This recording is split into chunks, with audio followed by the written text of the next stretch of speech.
Hello and welcome back everyone. Welcome to Souvik biology tutorial. আজকের এই ভিডিওতে আমি আলোচনা করব ওয়েস্ট বেঙ্গল প্রাইমারি টেটের সিলেবাসের অন্তর্ভুক্ত এনভায়রনমেন্টাল স্টাডিজ থেকে important selective question answer. First question environmental studies থেকে প্রাইমারি টেটের জন্য, সালফার ডাইঅক্সাইড দূষণ নির্দেশক উদ্ভিদটি হলো লাইকেন, শৈবাল, পাইনাস, ঝাউ। সঠিক উত্তরটি হবে লাইকেন। এবার জানতে হবে লাইকেন কি। মনে রাখবে লাইকেন একটি সিঙ্গল অর্গানিজম নয়। লাইকেন হলো সহাবস্থান। কার কার না, যেখানে শৈবাল থাকে এবং সাথে ছত্রাক থাকে। ওকে, শৈবাল এবং ছত্রাকের সহাবস্থান। আবারও বলছি, লাইকেন এটা একটা সিঙ্গল অর্গানিজম নয়। লাইকেন হলো সহাবস্থান শৈবাল এবং ছত্রাকের, যেখানে শৈবাল এবং ছত্রাক একে অপরকে সাহায্য করে। ওকে, এই ধরনের রিলেশনকে বলা হয় সিম্বায়োটিক রিলেশন। ওকে, নেক্সট কোশ্চেনে চলে যাই। একটি গৌণ বায়ু দূষকের উদাহরণ হলো সালফার গুঁড়ো, aromatic hydrocarbon, carbon monoxide, পারক্সি acetyl nitrate. সবার আগে জানতে হবে গৌণ বায়ু দূষক। গৌণ বায়ু দূষক কাদের বলবো না, গৌণ বায়ু দূষক প্রাথমিক বায়ু দূষকগুলির আন্তঃক্রিয়ার ফলে উৎপন্ন হয়। আবারও বলছি, প্রাথমিক বায়ু দূষকগুলির মধ্যে আন্তঃক্রিয়ার ফলে যে ধরনের বায়ু দূষক তৈরি হয় তাদের গৌণ বায়ু দূষক বলা হয়। সঠিক উত্তরটি এখানে কি হবে? সঠিক উত্তরটি এখানে হবে পারক্সি অ্যাসিটাইল নাইট্রেট, প্যান। ওকে, এটি একটি গৌণ বায়ু দূষকের উদাহরণ। নেক্সট কোশ্চেনে চলে যাই। এরোজল কি নিয়ে গঠিত? ফুলের রেণু, জল এবং নাইট্রোজেন, ধুলো, ধোঁয়া, কুয়াশা, ওজোন, জল, অক্সিজেন। দেখো, সবার আগে জানি এরোজল এটি কি। এরোজল হলো বাতাসে ভেসে বেড়ানো 1 মাইক্রোমিটার, মনে রাখবে এটি 1 মাইক্রোমিটারের চেয়েও ছোট বিভিন্ন ধরনের সূক্ষ্ম কণাসমূহ। আবারও বলছি, এরোজল কি? বাতাসে ভাসমান বা বাতাসে যেগুলো ভেসে বেড়ায় 1 মাইক্রোমিটারের চেয়েও কম, that means less than 1 micrometre, এর চেয়েও ছোট বিভিন্ন ধরনের সূক্ষ্ম সূক্ষ্ম কণা, যেগুলো কি নিয়ে গঠিত অ্যাকচুয়ালি? ধুলো, ধোঁয়া, কুয়াশা। ওকে, নেক্সট কোশ্চেনে চলে যাই। নিম্নলিখিত গুলির কোনটিতে আলোক রাসায়নিক ধোঁয়াশা সৃষ্টি হয়? Photochemical smog.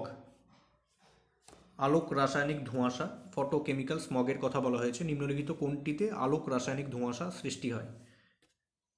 Sulphur dioxide plus জল, carbon dioxide plus carbon monoxide, nitrogen dioxide plus hydrocarbons, carbon dioxide plus জল। সঠিক উত্তরটি হবে ফটোকেমিক্যাল স্মগ সৃষ্টি হয় নাইট্রোজেন ডাইঅক্সাইড এবং হাইড্রোকার্বনস।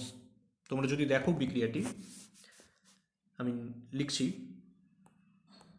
নাইট্রোজেনের অক্সাইড NO2, নাইট্রোজেন ডাইঅক্সাইড নিলাম, হাইড্রোকার্বন, তাহলে তৈরি হয় in the presence of Sunlight UV রে লিখলাম, দেখো অ্যারোর উপরে, রাইট। তৈরি হয় pan পারক্সি acetyl nitrate plus O3। ওকে, বোঝা গেল?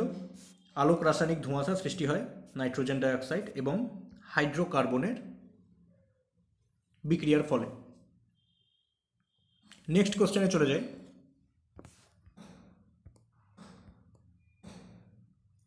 ইলেকট্রোস্ট্যাটিক প্রেসিপিটেটর যন্ত্র ব্যবহার করা হয় জল দূষণ রোধে, পারমাণবিক দূষণ রোধে, বায়ু দূষণ রোধে, শব্দ দূষণ রোধে।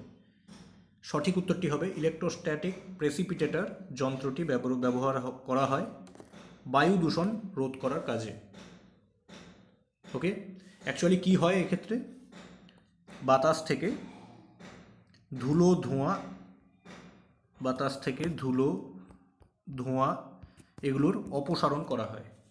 এই ইলেকট্রোস্ট্যাটিক প্রেসিপিটেটরে বাতাস থেকে ধুলো, ধোঁয়া ইত্যাদিকে অপসারণ করা হয়। ওকে, নেক্সট কোশ্চেনে চলে যাই।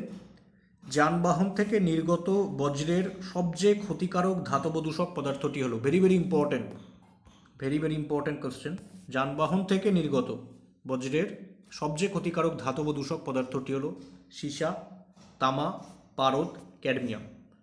সঠিক উত্তরটি হবে সীসা, যেটি হচ্ছে লেড, পিবি। ওকে, নেক্সট কোশ্চেনটাও ভেরি ভেরি ইম্পর্টেন্ট কোশ্চেন। পরিষ্কার জলের বিওডির পরিমাণ, আবারও বলছি, পরিষ্কার জলের বিওডির পরিমাণ 1 to 5 ppm, 3 to 5 ppm, 7 to 10 ppm, 10 ppm এর চেয়ে বেশি। মনে রাখবে, পরিষ্কার জলের বিওডির পরিমাণ, ppm কথাটি আগে জানো। ppm হলো পার্টস পার মিলিয়ন, ppm হলো পার্টস পার মিলিয়ন। ওকে, সঠিক উত্তরটি হবে পরিষ্কার জলের বিওডির পরিমাণ। আচ্ছা, এখানে দু একটি কথা বলে রাখি। 1 to 2 ppm হলে সেটিকে বলা হয় খুব ভালো জলের কোয়ালিটি। বিওডির পরিমাণ, আবার বলছি, বিওডির পরিমাণ যদি 1 to 2 ppm হয় তাহলে সেই জলের কোয়ালিটি হলো খুবই ভালো। মনে রাখবে, 5 ppm এর চেয়ে যদি বেশি হয় জলের বিওডি লেভেল, সেটি কখনো পরিষ্কার জলের বিওডি লেভেলের মধ্যে কাউন্ট হয় না। ওকে, আর ইন জেনারেল যদি বলো পরিষ্কার জলের বিওডির পরিমাণ, তাহলে সেটি হয় 3 to 5 ppm। আবারও বলছি, 1 to 2 ppm হলো very good water quality, 3 to 5 হলো মডারেটলি ক্লিন, 3 to 5 হলো জেনারেলি পরিষ্কার জলের বিওডির পরিমাণ, মানে জেনারেলি যা ধরা হয় 3 to 5 ppm। কিন্তু মনে রাখবে, 5 ppm এর চেয়ে যখনই বেড়ে যাবে বিওডি লেভেল, তখন সেটি পরিষ্কার জলের মধ্যে পড়ে না, পরিষ্কার জলের বিওডি লেভেলের মধ্যে আসে না সেটি। তো জেনারেলি পরিষ্কার জলের বিওডির পরিমাণ 3 to 5 ppm। 1 to 5 ppmও হতে পারে, কারণ 1 to 2 এটি হলো একদম পরিষ্কার জলের বিওডির পরিমাণ। কাজে এখানে 1 to 5 ppm বলা হয়েছে, এটিও সঠিক উত্তর, কোনোভাবেই ভুল বলা যাবে না 1 to 5 ppmকে। ওকে, নেক্সট কোশ্চেনে চলে যাই। প্রদত্ত কোনটি জলাশয়ের দূষণের সাধারণ উৎস?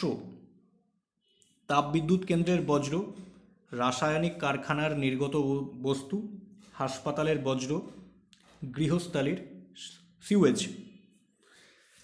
এখানে বলা হয়েছে প্রদত্ত কোনটি জলাশয়ের দূষণের সাধারণ উৎস, সাধারণ উৎস বলা হয়েছে।